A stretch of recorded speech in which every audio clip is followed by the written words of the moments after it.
Hi, my name is Rob Dees, and this is my interview with a strength and conditioning coach. The person I chose to interview is an athletic performance coach at Stony Brook University.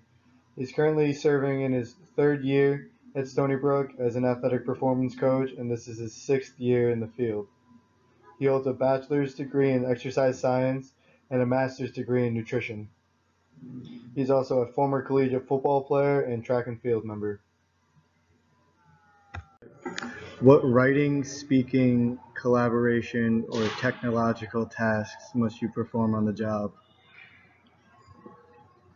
Speaking wise, as a coach, I have to talk to athletes, administration, other coaches, and communicate with them to give the best modalities to the athletes.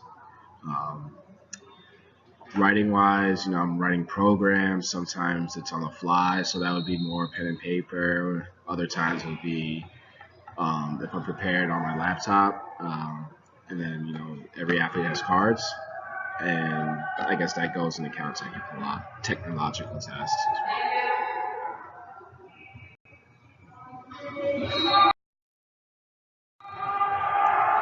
What kinds of professional communications are required?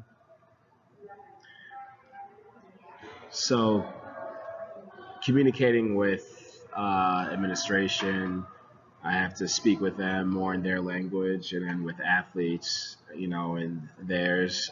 So um, that's a constant communication with them each and every day. Uh, and then also with my staff. So our language are usually the same, but we talk about things that go on with other athletes, training programs, and we keep in contact with what's positive, what's negative, and things moving forward.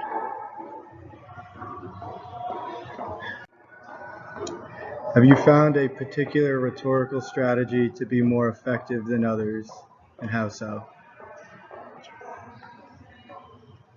So I usually use logic as my rhetorical strategy that comes more natural to me. And I find that for the most part being effective because I feel like you can't really refute logic, but sometimes emotional um, strategies may need to come in place depending on the person, depending on the situation.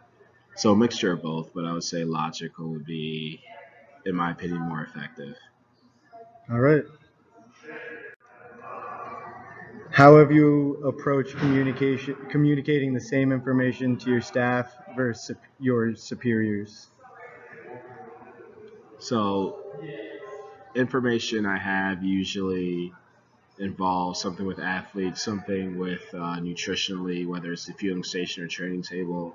And honestly, I communicated the same with people in my staff and my superiors, just because um, I use open and honest communication. So, for example, if I'm talking about the fueling station and kind of the good and bad about it, I'll let my staff know the same as my superiors, so we can find the best way to go forward with it. Um, and the respect factor doesn't change between both. Awesome. How do you decide what information to include or omit? To me, that depends on the situation. So if it's a time where we're in a rush or in a time crunch, I give out the necessary information. So for example, if for my job, if we're missing a particular item, say for nutrition, and we need it within the next hour, I tell them the situation and how to fix it.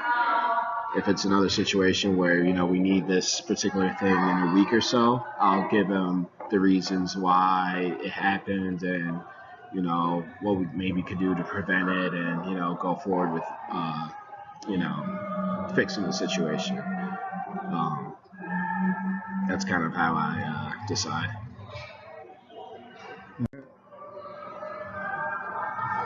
Can you describe an example or two of a communication piece developed by a team? So, as staff, usually the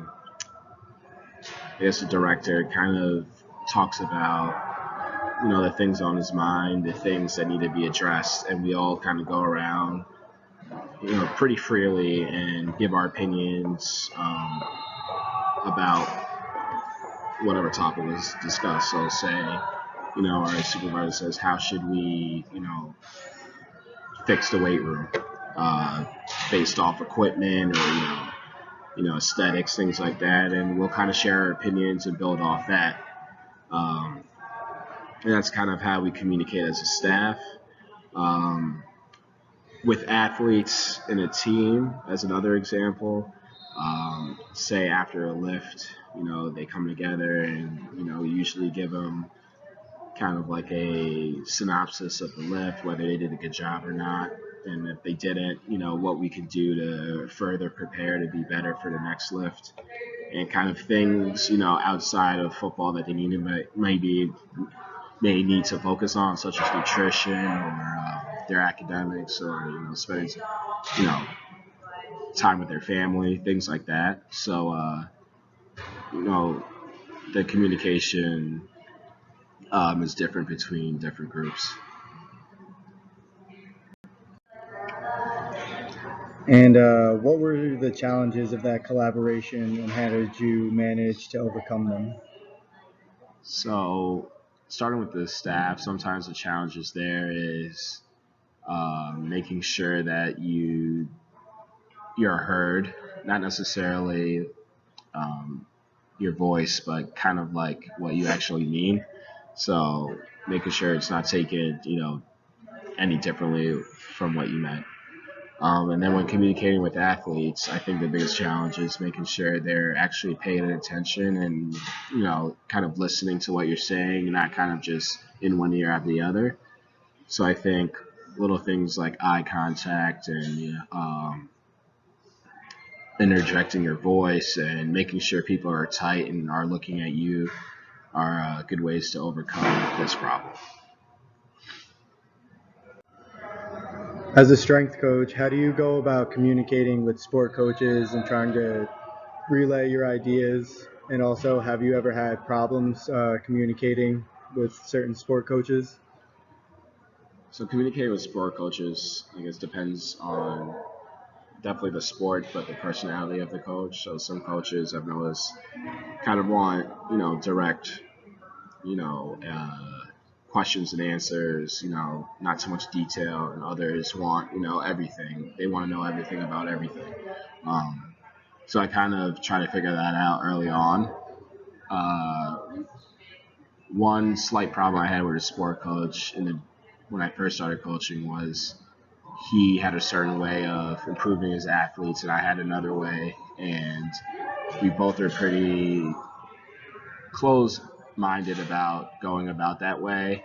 Um, but once we kind of talked it out and learned how to communicate with each other over time, we learned that we kind of wanted the same thing and kind of challenge each other to give the reason why behind everything we did, and then we kind of found a common ground and grew after that. So um, that was one of my bigger challenges with another coach. Cool, thank you.